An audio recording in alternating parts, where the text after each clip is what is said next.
Cool. Good morning, Scoop Nation. Happy Wednesday, December 14th.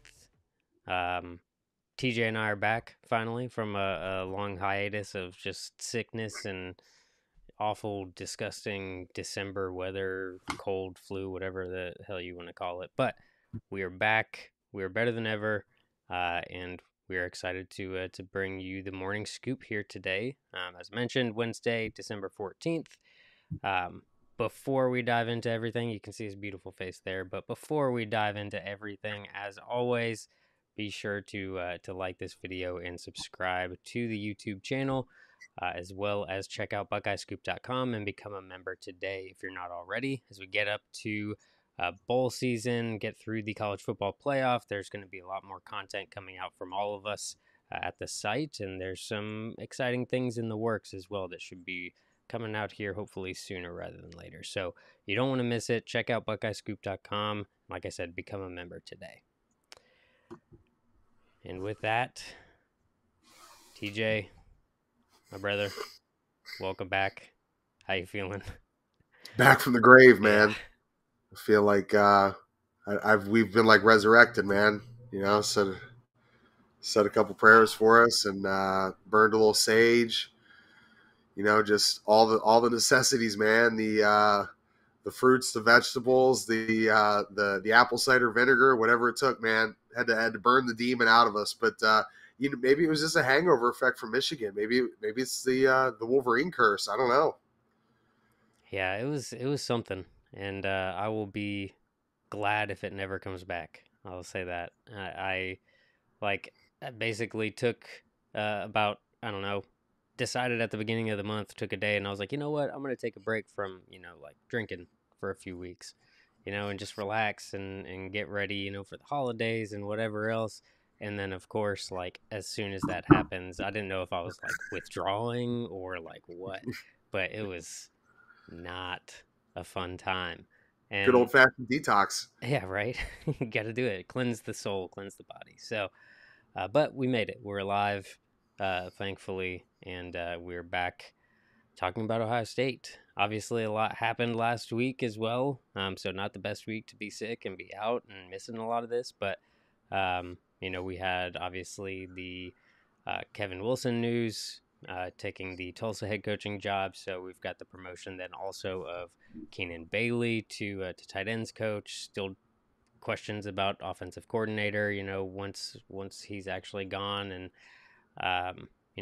we've seen a lot of like the conversations about Hartline or Fry or, who's going to take over those responsibilities. So, I mean, do we really think Ryan Day's not going to be playing or be calling plays anymore because of this? Probably not. But, title means a lot these days, right?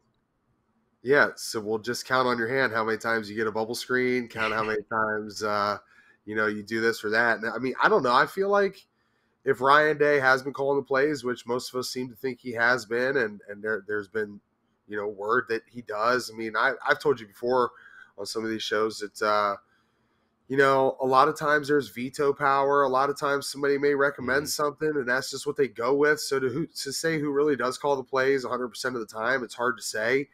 But I think it's become pretty predictable lately, and then at times it was like, well, why aren't we going to Marvin Harrison Jr. more? He's the best wide receiver in the country. And why aren't we giving more touches to this back or that back when trying to establish the run in a ball game? It's tough to say, but I know for a fact that it seems as though you need to have somebody that you can delegate to. So it looks like somebody's going to get upgraded. Keenan's the guy that's been in the system now for 6-7 years. Fry's the new guy.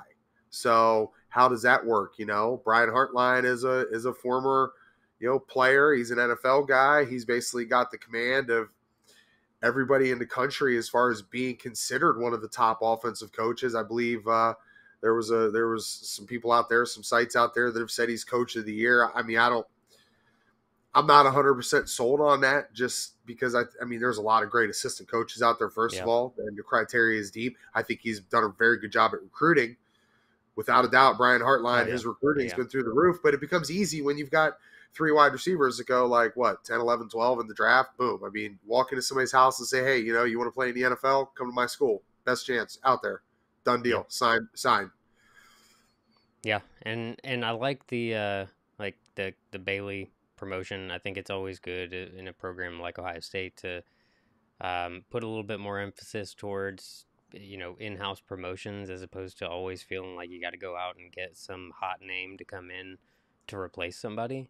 Um, you know, I don't know enough about what he's going to be like as a coach to feel super confident in it, but I trust that he's going to make as strong of an impact as he can. And I think, you hear all the conversations from people on the board. You hear conversations of just like people that are in the know and college football coaches that have said, he's been a fast riser on a lot of boards for positions outside of, what was he? He was like an advisor, head coach advisor or something like Yeah. that. So, if it wasn't going to happen at Ohio State, it was going to happen somewhere. And, I'd rather, have that promotion. The kids seem to be excited for him as well. I mean, he makes a huge impact, not just with some of the recruits that have come in, but also the players that are already there today too. So I'm excited to see what he does, but like, is it going to make that big of an impact? Like you said, like who's actually playing the calls, who actually has the input, who actually is, kind of the voices in that room. You never know. And I'll be curious to see what Ryan Day does just with additional responsibilities for guys like Fry and Hartline to, obviously you want to keep them as long as you can, but I'll be curious to see. I don't know if I'm trying to like rack my brain and think of like another hire similar to this that's happened at Ohio State, where it's somebody that was kind of largely unknown on staff, other than like a Brian Hartline that got promoted. Yeah, I guess if you think around the country, I mean, trying to really, I guess, really dive into it. I don't know if Al Washington would have the same feel, how he kind of escalated up there with Michigan. But, it's really hard to say. Everybody really has their own path. But I will tell you the path that is interesting from where Keenan comes from with that quality control position. If you look back at the history here, probably, let's just say since the turn of the century, roughly around when I got down there, quality control assistant basically is you're running the scout team, right? You're servicing, whether it's defense servicing the number one offense or the number one defense being serviced by the scout team offense. That quality control assistant is counted on, to do the hard work. You're not necessarily a position coach, but you're working alongside another position. Although when you break and go one side or the other, you go and you take the scout team guys. So it's a necessity on any football team. But if you look at some of the quality control assistants that we've had, I mean, look at a guy like Mike Tressel, who ended up being a Frank Broyles Award winner up at Michigan State as Defensive Coach of the Year, Defensive Assistant of the Year. Look at another guy like Joe Rudolph, who came in and has been an offensive coordinator / offensive line coach at Notre Dame and Wisconsin, his alma mater, since he left, and was considered one of Barry Alvarez's best linemen that ever came out. And even a guy like in my final year there, PJ Fleck, who PJ Fleck was our offensive quality control assistant, and look at the ropes that he's climbed and is now head coaching in Minnesota. So I guess Just got an extension too, didn't he? yeah, I think a lot of guys in their totem pole, when you look down there, coaching really is. There's not a lot of guys that get fast tracked. You do have to pay your dues. Hell, I look at a guy like Nick Caley, who's the tight ends coach for the New England Patriots. Mm-hmm. He took like 8 GA jobs before he ever got his first gig for Matt Campbell as tight ends coach at Iowa State. And that's not easy, dude, because the GA work is like 16, 18 hours a day, dude. You're chopping up all this film. You're doing all the bitch work, all the grunt work. But you're getting a free education. But, it's just some guys have it a little bit easier. And it's not easy in the beginning, I'll tell you that, especially if you're doing the GA quality control assistant work. But if you do a great job at it, you get noticed, and you will move up the ranks. Interesting. Yeah, that's a good point. And I mean, you definitely see it, happen across the country. But like I said, I'm curious to see, because I think a lot of us looked at what Ryan Day's decisions were going to have to be on the offensive side. And like, everybody wants the big splash. Everybody wants the, Jim Knowles hire where you got to make a tough decision and do it. And this may not be that, but it can still have a positive impact. So I'll be curious to kind of see how it actually plays out in the grand scheme of things. Um, and in particular too, just over the next what what do we got, 17 days, something like that, Yeah, before sure, man. before the Georgia game. So bowl prep in full swing. How's that bring back some fond memories, I'm sure, for you? Not really, for a few reasons, Yeah. but real quick, just to finish up there on some of the coaching stuff. I know that we lost Mike Leach here today or yesterday. Oh Not yeah. sure Hmm. what exactly happened with that situation, but I know that he has passed. And another guy real interesting too, like to look at his career, how it rose, was Lane Kiffin, who Lane Kiffin put out a cool little Twitter thing about him. It was a part of Mike Leach's last victory. I believe they beat them at Ole Miss.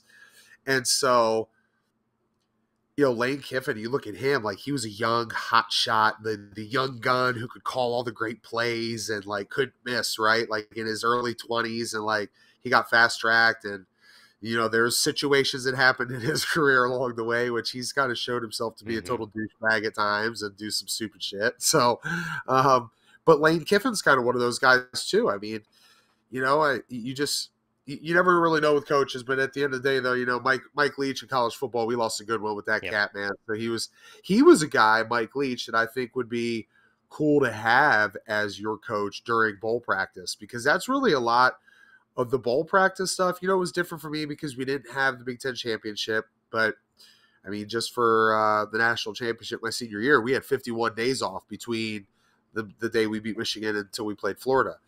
So you've got to be really creative as a coach to keep the attention, to keep things hot, because you never get a live look in bowl practice. You're Mm. always trying to recreate that 100% look, but you're not going to get it. Dudes are going to 85, 75 because they want to save their bodies and they just want to get to Christmas and get home and be injury free and then just get to whatever site we're going to. If it was Arizona, which was 4 out of the 5 times I was there, just get to the site, be healthy, get to game week, and then, have 2 really good hard practices. But to think that you had 4 or 5 weeks before that where you could just build up a lot of rust and Hmm. you're just you're not seeing live action like you saw when you lined up and you played against the number 2 team in the country, the Michigan Wolverines. So you get a little bit slower, you get a step slower. And I think for coaches, they have to find ways to be really creative with bowl practice because nowadays, I mean, you can't afford your speed skill guys to lose a step. You can still Yeah. power through the run if you're a dominant run game and figure out a way if you got road graders. But it takes its toll on you. In bowl practice, you get situations where guys get really testy. I'll give you one little juicy one from I was my gonna junior say year. you can't start off with all that and then just not tell us a story. So. Right, man. So we were getting ready to play Notre Dame, and Anthony Schlegel was on our staff, or was on our defense. He was playing there in the middle.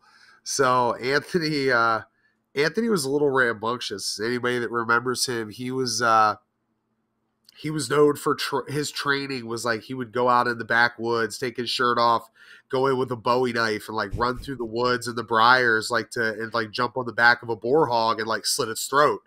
And he'd drag it out the woods and be like, "Hey, that's my football training," right? So he was wild, and he meshed well with Bobby and AJ. Hmm. So we were having a practice. We were probably about 2-3 weeks into bowl practice, getting ready for Notre Dame. We're getting really close to ready to go home for Christmas break, and Anthony and I got into a legendary fight where Coach Trussell had to shut down practice. And we were at the end. We would always, Coach Trussell, the one way he always tried to keep things hot during bowl practice was to do one offense versus one defense and do situationals at the end of practice. Then you'd have like, I can't remember what they called it. It was like the Wiener Bowl, or like it was all the scout team guys. Yeah. It was the quality control assistants' time to line up their offense or their scout defense. It's called like the Weenie Bowl or something.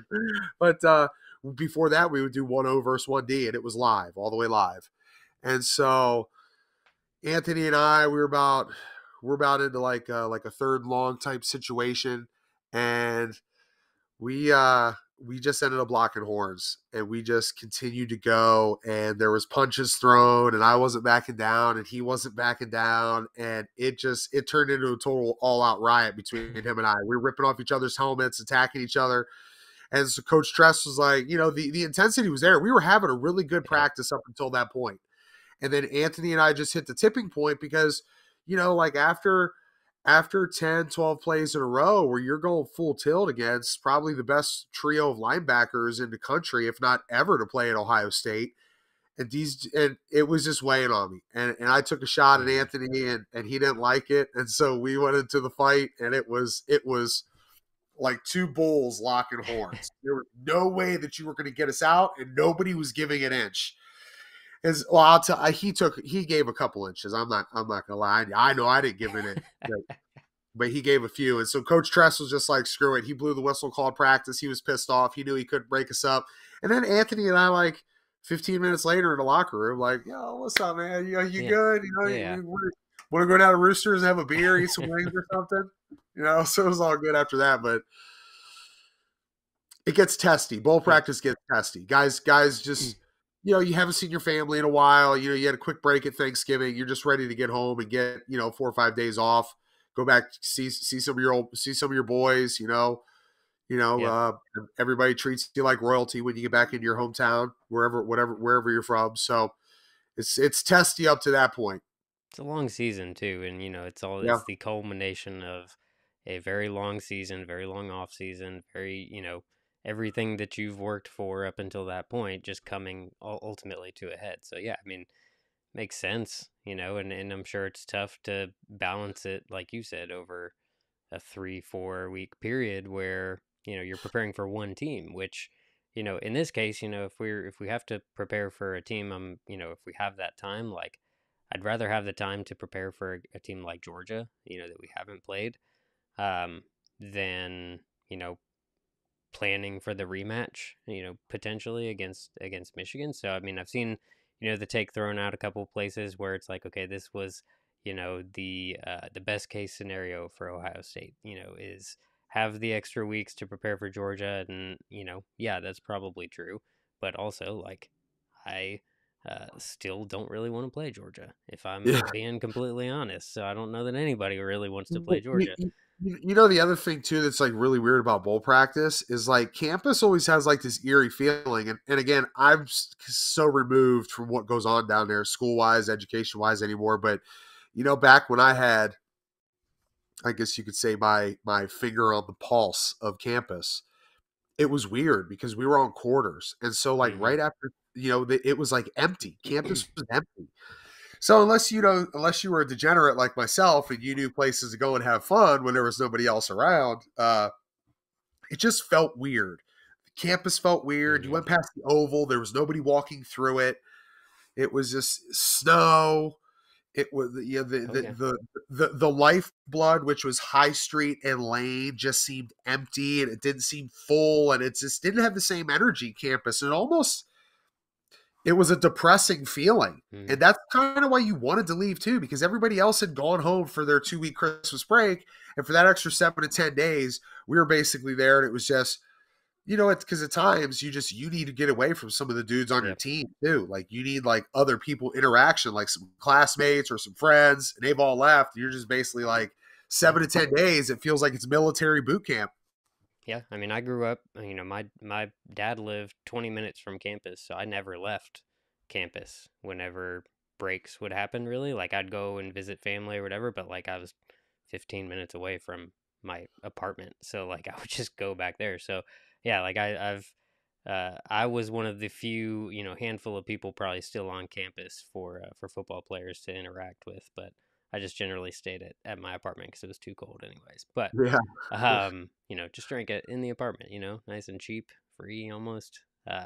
30 pack Keystone Yeah, Light. Good to go. right. But to the kind of goal of beating Georgia, I mean, there's a lot that Ohio State obviously needs to work on, and not great news. But today with Trevion Henderson uh, announcing that he's not playing, is essentially in the game. He's having foot surgery. Um, So he's not going to be available. So, you know, we're going to rely on Mayan Williams, and it seems like Chip trained him, I guess, since Dallin Did did Hayden did, didn't get any did Dallas touches. did Hayden get purchased? Did he get bought by Tennessee Yeah, yet? he's still there.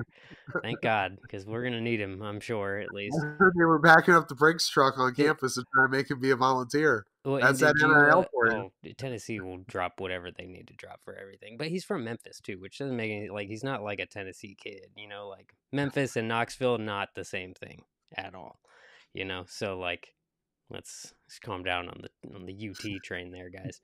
Um, but I don't know if you saw Ryan Day earlier. He was asked about why Dallin Hayden didn't get as many carries during the Michigan game. And the response was something along the lines of like, well, Chip was running really well. And so we were riding the hot hand. And in my mind, I'm like, well, I liked it. I mean, yeah, he was running very well, but at the same time, you've had that same scenario happening all year where you have, especially earlier in the year where you're kind of going back and forth between Mayan and Trevion. And I don't know, like Dallin was the hot hand the week before. So I don't know why you It's still like don't at least go to him almost in the two instances. previous weeks before. It was Yeah. almost like Yeah. Maryland and Northwestern. He was the guy. Yeah. So it just seems weird to me to like, I guess, position it in that way. Like for a guy that hadn't Shady played at business, all dude. during the year, and Shady, then now bro. he comes Shady out. business. Yeah. So I'll be curious. I was hoping we'd be fully healthy. We'd have Jackson Smith and Jigba. We'd have Trevion Henderson. We'd have everybody at full strength, but not seeming like we're going to. Obviously, um, I'm man. I don't know how to feel. I think Georgia is very beatable. Or not very, but they are beatable. Let's put it that way. Everybody's beatable. Everybody's beatable. So will I say that Ohio State doesn't have a chance at all? No, I think we do, but it's gonna take a lot, and I don't even know where to really start to say, how does Ohio State beat this Georgia team? Yeah, it's. I mean, there's going to be multiple things that are going to play into it, but again, I got to run back to the coaches here real quick because I'd be remiss if I didn't mention my good buddy who just actually became the head coach for the South Florida Bulls. Man, Alex Golish. And speaking of Tennessee, offensive coordinator, tight ends Nice, coach for nice. Tennessee. Alex Golish was one of our grad assistants in 2006, along with PJ Fleck, and um, Alex is a great dude, man. Played was a member of the Dublin Scioto football team, Mm, so he's a local kid, and he was one of those guys that like he would roll with all of us football players. He was tight. He was like one of us. Like we would we would take him everywhere with us. He was just a young coach, but he would go to all the clubs with us, and like we spent a lot of time together. We're in a lot of the same classes, and like Alex was a really good dude, man, and he's he's done his whole totem pole thing as well, man. Iowa State, Matt Campbell, and then Coach Heupel picks him up down there, and he's had a great run there at UT. So shout out to Alex Golish becoming the South Florida Bulls head coach, man. I think he's going to do great things down there. But for the boys just a shade north of there in Atlanta, Georgia, I'll tell you what. I think the first thing when we talk about the offensive line, well, let's first talk about what Ohio State's going to have to do. And again, mm-hmm. it's cliche, but it's got to be perfect. It's got to be clean. No stupid penalties. The footwork's got to get better. We've talked about that all year. It's kind of stunk at times. The toughness has got to be through the roof. That stunk in the second half against Michigan and has stunk a lot throughout the year. I don't know if you get that back over bowl practice. You've got to be more creative on offense. You've got to keep them on their toes. Your defense has to step up when you need them most when, they failed you in the second half against Michigan. You got a lot of great talent across the other side from you. And that to me is a good thing, because Mm-hmm. I'm a little bit more of the school of let's just hold court right now. Who's number one? I want to see who number one is because I feel like I'm the best and I can beat anybody. And I think I'm the batter dog on the yard. I'm the alpha male. Let's go ahead. Yep. Who's number one? Bring them out. Let's hold court right now. I And mean, so you got to let's beat them at some point, right? So eventually, right? You're going to have to eventually. So let's do it right now. And the good thing to me is I think this is the way that Ohio State needs to be looking at it based off of the second half of the game against Michigan. You have an opportunity to go out there if you're the Ohio State offensive line and play against a first-team All-American defensive tackle like Jalen Carter. Mm-hmm. You can go out there and dominate this cat, boost your draft status if you're either of the guards, Matt, or I know Donovan will be back, but Matt could boost his status. He could go from being potentially an undrafted guy to maybe a third to fifth rounder if you ball out. I saw a guy like Kenny Peterson, who was supposed to be an undrafted free agent, and when he played against Brent Romberg in a national championship game, who was the Remington Award winner, Kenny Pete got drafted in the third round, played 8 years in the NFL. So there's some money to be made on the offensive line if you're Ohio State. You got to ball out against this cat. But then defensively too, and the secondary, Chris Smith, he's another dude that's and Keeley. I mean, this is going to be C.J. Stroud's biggest test because these dudes have the ability to hang with Marvin Harrison. They do. Yeah. And one of the things that crossed my mind, and I don't think it's true. I'm just going to preface this, but I was because I don't foresee it going well with Matt Jones against Jalen Carter. I don't see that going very well. So in my mind, I'm thinking, okay, the power run, trying to run it directly into the heart of the defensive line is probably not going to net very much positive yardage. So what if they go to I don't know, a stretch run, or they start throwing like little bubble screens, or whatever. And maybe that's how you beat a team like Georgia, because their defensive ends are good, but they're not stellar. You can potentially beat them on the edge if you can get there, but I like that better than I like trying to go directly down their throat with Jalen Carter. Yeah. Not to mention, I mean, who's the other guy? Nolan Smith at linebacker. I mean, these are this is the big. I mean, we thought what happened against Michigan with that defense. We thought that they were tough. I mean, this is a better defense than what Michigan's is. So preparation wise, I think you're right. I think you've got to throw some different wrinkles in there, and typically the biggest or fastest way to gas a defensive tackle would be to do like you said. Get him going side to side. Don't go straight at him. He's a freaking bull. That's what he wants you to do. Bring two guys at me, I'll eat them up, and my dude behind me is going to make the tackle. So what if I don't make it? He goes, but I'll gobble up two or three of you. So if you get him going to the side, you can really just say, hey, Matt Jones, just reach this cat. That's all you got to do. Don't give up any ground. You don't have to blow him off the ball, but just reach him. Get his outside shoulder, and we're just going to run outside this guy. We'll do it 2 or 3 times. We'll come back, and then we'll gash him up the middle, let you guys double team him, send him into orbit, and beat him up a little bit. Mm-hmm. So it's really, it's that old adage of, the offensive coordinator saying one play ahead of the defensive coordinator, and the defensive coordinator being one play behind the offensive coordinator so that they can, obviously work their defense or work their offense better against the opposition. So we've got to stay a play ahead of these guys. Yep. And if we can, it really comes down to a conditioning factor. Let's try and gas them and get them tired, run an up-tempo offense, give them a taste of their own medicine, and let's make a concerted effort to not only spread the ball around, but get it into Marvin Harrison's hands in different ways. Different ways. Let him win the game for you. Let him do what Smith and Jigma did last year against Utah. So unfortunately, we don't have him. I know that that's a topic of big discussion for a lot of people. I don't really know what the deal is. If he's not 100% healthy, I get it. I can't blame him. The only thing is that, dude, if you're healthy and you have a chance to play and win a national championship, I think that's weak. Yeah, I mean, I agree. I understand both. I guess I understand both sides of it, right? I feel like if he's healthy enough to play, which I think he is, but I still think that there were questions about how easy it is for him to retweak that. Right. Yeah. And I still think that was the primary concern. But at the same time, if anybody out there in the Twitter world that's just throwing all this hatred towards him is telling me that if I came to you and said, hey, you just got to sit out, the national championship game and you'll make, I don't know, what's the first round? It's all cap now based off of the previous collective bargaining agreement, so you're going to make the same amount regardless. But I mean, you're for sure locking up $10 to $20 million. Yeah. I guarantee That's a a game lot of those changer. people would say, you know what, I'll sit it out. Right. I mean, And like there's a lot of I get the reasoning there's a behind it, lot of especially if people you're out worried there. about it. There's a lot of people out there that are going to say that the reason he's not playing, because if he's not 100%, is that he's got more to lose than gain. Because if he goes out there and he gets completely locked down by the Georgia Bulldogs secondary, which is a potential Hmm.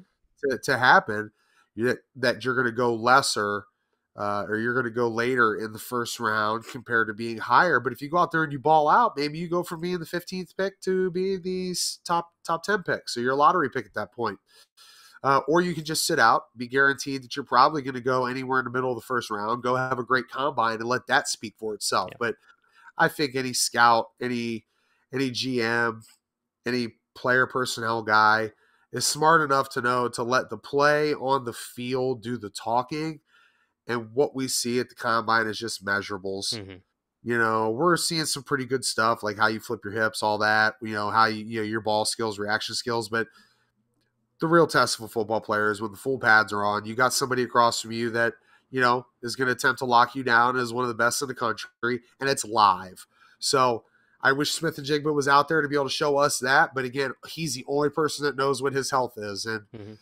I guess it is what it is. He's the only one that can make that decision. I just know for myself, it's like there's no possible way. I mean, you'd have to throw some astronomical money at me for me to walk away from trying to play for a national championship. Because if that money's still there on the other side, what the hell, dude? Let's go Yeah. out here and ball. Let's go win a title. Yeah. And he'll still get a ring. Let's not forget that. Give him a big, yeah, I don't know. You know? I'll refrain. Yeah. But no, I feel that, and I mean, certain people will feel however they feel about it. I mean, I look back at like Nick Bosa. Would love to have seen him play. Granted, it wasn't for a national championship when he Right. sat out, but like I understand the decision to do it, and I get it for a lot of, especially if you're not playing in those games. For I think what didn't Raheem Jarrett and just announce, and a bunch of other Yeah, players that are like, announcing for the draft and stuff. I remember But when Josh Rosen did it for UCLA, but it's like they're playing in like the Potato yeah, Bowl, like dude, if you're playing, and it's one thing if you're playing in a junk bowl, but if you're playing for a national title, like yeah. that's the cream of the crop. That and the Heisman Trophy, those are the two biggest honors in all of college football. I'm gonna throw out one other thing that because I just thought of it as I was thinking of like the wide receivers that Ohio State needs to do to beat Georgia defensively, the other side of the ball. Um, if they play off coverage, like sitting 10, 12 yards deep on Georgia's wide receivers, I'm going to be furious because they don't throw deep, Right. and they're going to throw it to The Bowers, secondary if is playing bad. anything. So, Hey, I'll give you a get little on them. story, buddy. I Get actually them had a now. chance to see Jim Knowles. I called the last football game of the Ohio high school football season. It was the Glenville Tarblooders taking on Wyoming, and Jim Knowles was up there to see his prize middle linebacker recruit Arvell Reese, who will be coming down next year. And I talked to Coach Knowles up in the press box, introduced myself. We had a nice conversation, and you could tell that the last few weeks, everything that happened in the second half of that game against Michigan, like it's worn on him. Like he Mm-hmm. understands what it means to be an Ohio State Buckeye right now. It's different than being an Oklahoma State Cowboy. It's Mm-hmm. way different. The expectations are different. They're higher. And just those 2 quarters of play where his defense got torched, you could tell this is a dude that's like, he's excited to get back to work. He's that type of guy. Like he's hungry to get that 2 quarters of bad football out of his mouth, and he wants Georgia. So I think what you're saying with some press man stuff, with some different D-line twists, some different blitz, something, there will be some wrinkles in this defense that we have not seen this year. Mark my words, because Jim Knowles is pissed. And Jim Knowles is the type of guy, when he gets pissed, he brings it. Well, it sounds like he doesn't just want Georgia, but he also, for the segue, wants the rematch. Hey, So, here, give me the Joey who could Bosa, have planned that, right? the Nick And also, Bosa. now that you know Jim Knowles, I mean, you want to have him on the show. Just let Yeah. us know. He said he's actually said he's a big fan of the show. He Oh, watches every perfect. week. Perfect. What does he think of my beard? Does he like it? He likes it. Yeah, Good, yeah. He's good, good. he's expecting some more hype stuff. He thought that we were a little bit hard on his secondary, but he said they're ready to prove Mm, themselves. So listen, those are the dudes, man. That's the challenge yeah, right there. Because to me, Tommy Eichenberg, he still balls out yeah. regardless. Linebackers are getting it done. I think the defensive line has held their own, but this secondary's Hmm. got to step up against Georgia. They just haven't been disciplined. It almost like they just haven't stayed home. Like I think that was the biggest thing with the Michigan game, and you hadn't really seen it too much throughout the year where they were just in such terrible position because they're biting on something. The majority of the time they weren't biting enough because they were just waiting for plays to come to them. And, you know, I think that you saw almost the complete opposite of that in the Michigan game. And that's why, I mean, dudes were just wide open, streaking down the field because, you know, you got flipped around, on a jab step. So like, granted, it happens. You got to credit good offense when you can, I guess, but like I don't know. I think there was just a lot of like those things, and if they're sound, if they're you know staying in the lanes that they need to, and if they're just making sure that their job is taken care of, then they'd be fine. Yeah. And I hope they do because I want this rematch Yeah. I don't desperately. know.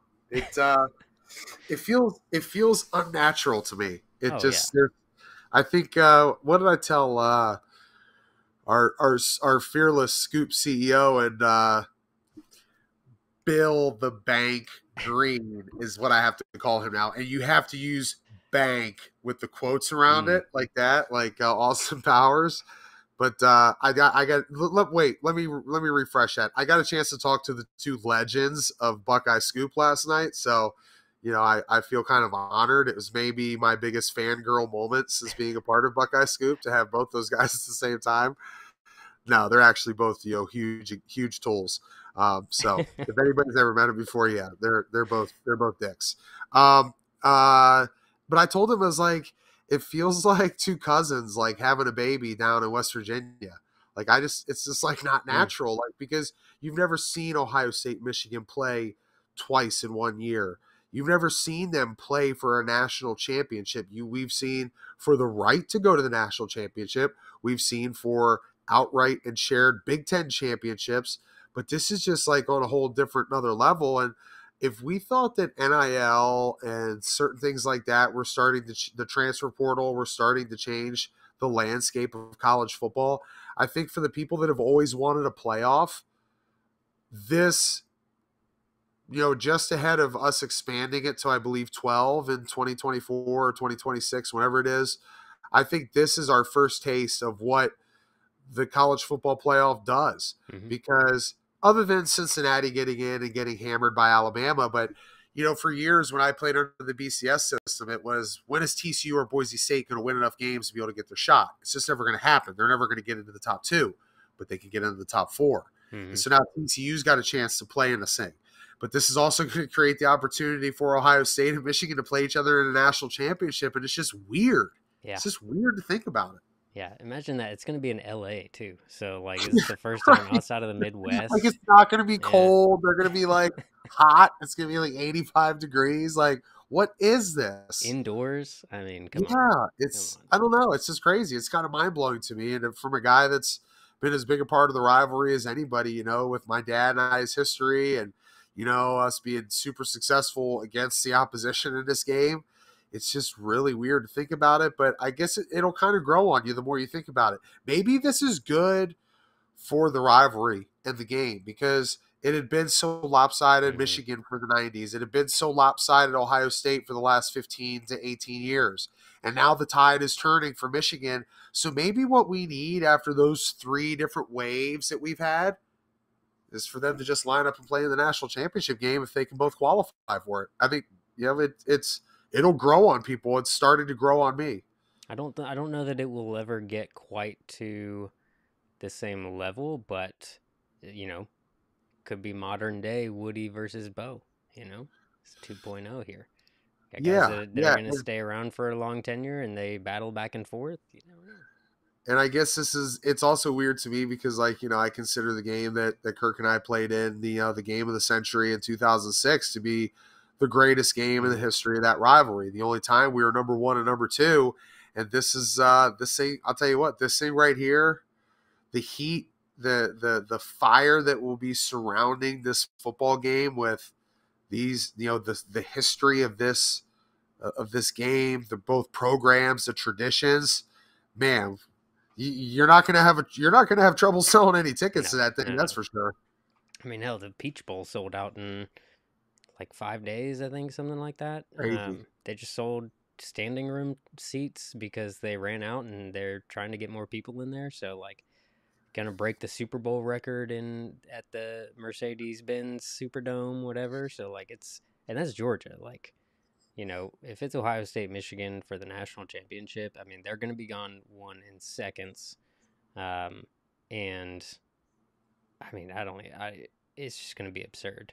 Like, the amount of eyes that are on both programs in that game. Yeah. And I fly to Cancun the following day after the national championship. So I'm hoping that is a good send off rather than a bad send off. Hopefully you make If, your flight. yeah, right.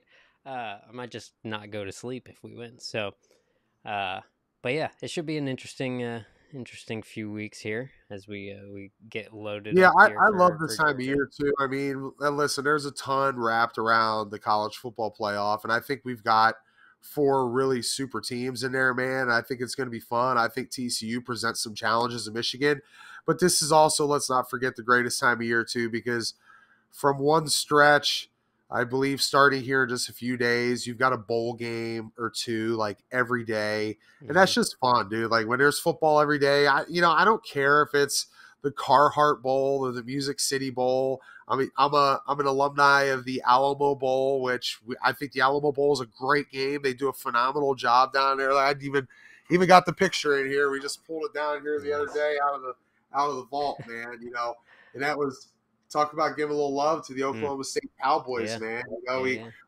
We beat Les Miles and them. So like, there's a lot of great bowl games, So let's make sure that we're all supporting and watching and tuning in so that those ratings are up there, so that we don't lose touch with this the further we get towards whatever this playoff thing is Mm-hmm. going to. So I don't want to see bowl games completely die off because they're good.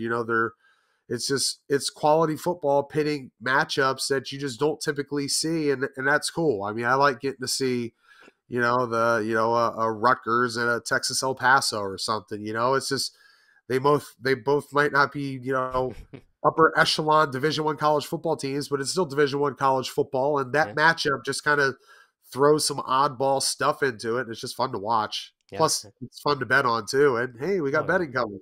I mean, I got to go to Tennessee's had it, thankfully. So like but I feel for everybody down up in Ohio that's just gonna get it here for the national championship game, essentially, like starting in January, right? So, Yeah, but last year got to go to the Music City Bowl with some of my in-laws who are big UT fans as well. So like saw UT and Purdue of all teams playing each other, and it was a phenomenal game and a yeah. fantastic experience. So yeah, to your point, a lot of those games are great games to watch, especially because if you look at the entire year, the main issue is people saying, "Oh, well, you don't play anybody. You haven't played anybody." Okay, well, Yeah, these right. are like the most comparable teams playing against each other, you know, in the sport basically. So if you want competition, if you want, good football to watch, like those are your bowl games.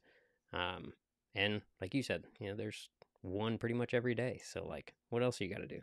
Something to look forward to. Yeah, exactly.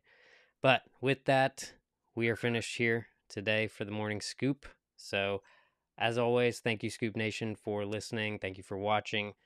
Be sure to like this video and subscribe to the channel. And as I mentioned at the top of the show, be sure to check out BuckeyeScoop.com. Become a member today and check out the Ask the Insiders board. There's a lot of conversation going on around a lot of the topics that we talked about today and everything else that's happened over the past week and that will happen over the next 3 weeks, months. it never stops. So it's just going to be constant. So check it out. Join today and join the best damn community of Ohio State fans in the country. I And like it. Trademark that. yeah, right. Kirk, if you're watching, credit right here. But no, TJ, as always, I appreciate you making time, you jumping on today. I know you got a lot going on, but always a pleasure having you, man. Yep. Scoop Nation, Scoop World. We'll see you on the other side, man. Hey, listen, watch those bowl games because I know it's torture and heartache having to wait 7 days to hear from Ryan and I again next week. So, Right. Something to comfort you and keep close to your heart. I'll help you sleep at night at least. So, but hey, I'll talk to you soon, TJ. Later, man.